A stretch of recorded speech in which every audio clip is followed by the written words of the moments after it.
এই দুলাল, কি হয়েছে?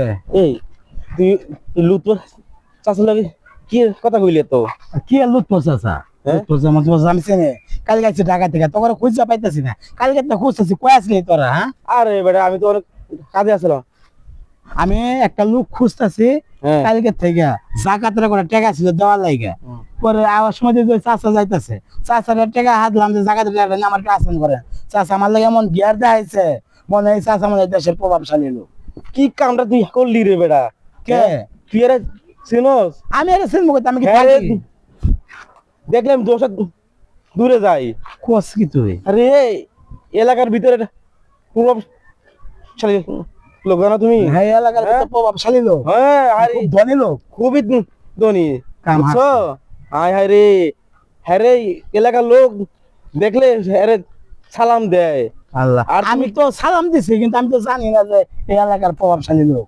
আরে এটা লুৎফর চাচা। হায় হায় হায়। বহুত নাম শুনছি আব্বা আমার মুখে, লুৎফর চাচা, লুৎফর চাচা, লুৎফর ভাই বড় লোক, ধনী, মেলা নাম শুনছি, কিন্তু এইটাই যে এই লুৎফর চাচা আমি জানি না। আর পোশাকাতের যে বাপ সাপ দেখলাম, ভাবলাম এটা কোনো ফকির মিসকিন হইব, জাকাতের টাকাটা দেই।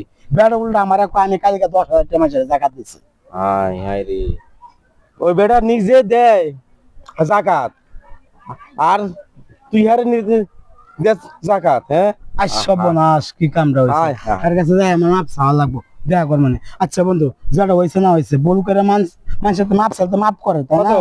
কিন্তু এখন আমার জাকাতের টেয়া আছে, কটা নিয়ে ঘুরতেছি, আমি একটা ফকির মিসকিন খুঁজতেছি, জাকাতের টেয়াটা দিয়া আমি আসামি হবো। আর কালকে ঈদ, বুঝেছি তো?